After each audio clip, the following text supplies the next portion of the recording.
I never really spent time being jealous. Maybe I should have.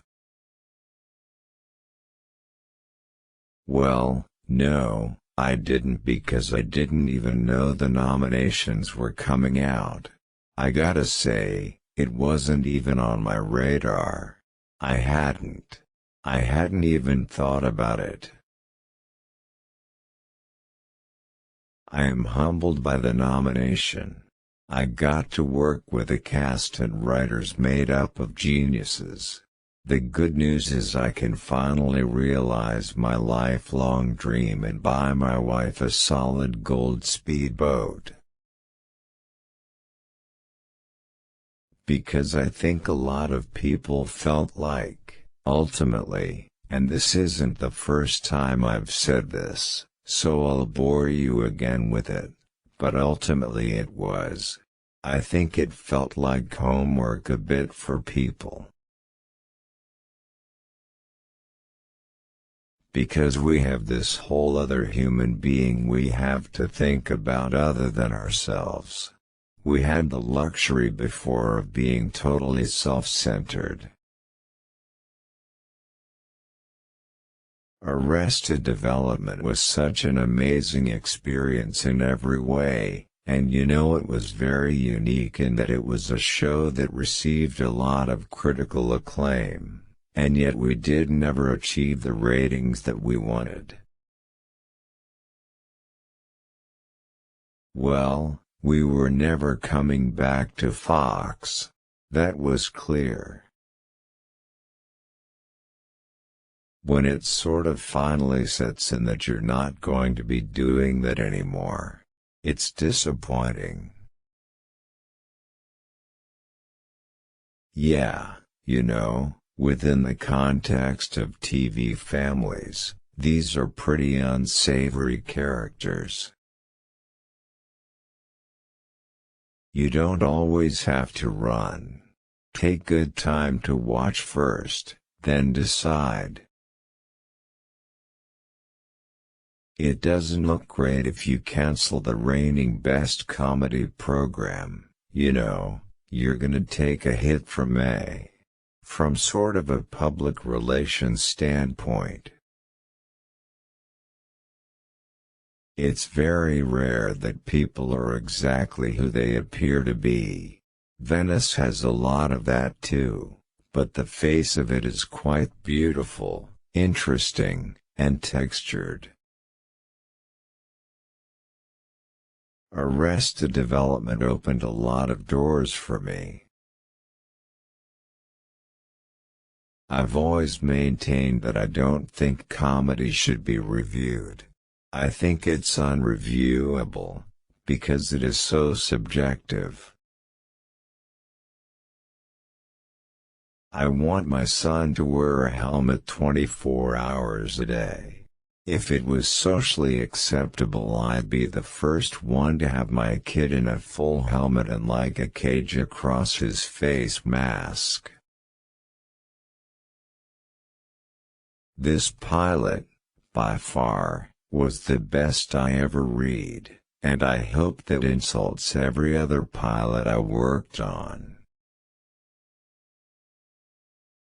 The show had run its course on the Fox network. Everybody has some good in them and they can be relied on. When all of your friends are getting pregnant, you start thinking about it. But for Amy and I, show business is our baby. Yeah, I don't think you can live anywhere else. It's such a great city, New York. LA is kind of a necessary evil, but man, I love going back to New York. I don't want to make a show about AA because it's a personal experience for anybody who is a part of that. My relationship with it has changed over the years, and I wanted the show to reflect that in a real way. I want my son to wear a helmet 24 hours a day. I mean, I gotta say one of the greatest victories on that show was when we got picked up for the back nine of the first season, and they made it a full order. When I was in my 20s, I wanted to go after dramatic roles, and I didn't have a tremendous amount of success with that. Everything's not black and white. We choose to make bad decisions or not. I wanted to explore that and shine a light on it. Chip is trying to be a better person and lead a better life. His methods are just super flawed. If you have a character that doesn't have anything wrong with him, there's nothing funny about it. You've got to rely on people that you trust and you love. Even if you make a mistake, you can go back and do the right thing. I probably suffered from ADHD, but they weren't so quick to diagnose it back then. For PE, they'd drop you in the woods with a compass and a pack of matches. It gave you confidence that you could rely on yourself. The idea of the straight man is very important. But I'd rather it be somebody else, because it's not as fun.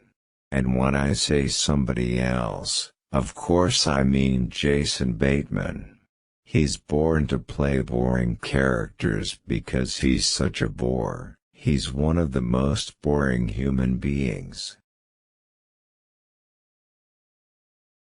My first movie was this independent that I did on the Erie Canal in 1995, called Erie, that I don't know if you could even get, actually, with Felicity Huffman.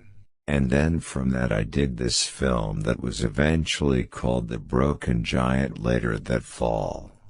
And then I kind of started getting into doing pilots. And then we've got Blades of Glory, and we've got Brothers Solomon, and I've got a script in development with this guy Chuck Martin who used to write on Arrested, and, you know, we have a few things in various stages of development. All jokes aside, it's a very difficult job playing the straight man. Jason is potentially the most brilliant straight man that ever was because he's also really funny while doing it, which is even harder. I've always seen myself playing characters who are flawed. We use comedy in our lives to obscure the drama.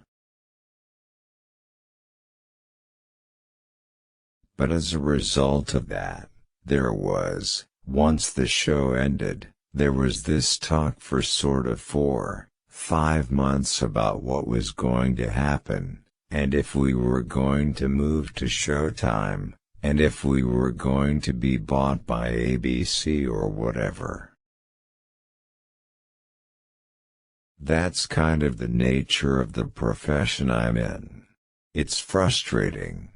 Things don't go your way, and I was no exception, in that I spent many years struggling to get work, and there are a lot of people more talented than myself who got jobs before me. And I finally, after years and years and years, got lucky. There's a lot of lying, and these are people who are incredibly flawed, and not in very sort of empathetic ways, either. Some of the things they do are pretty awful, and some of the things they do to each other are pretty awful.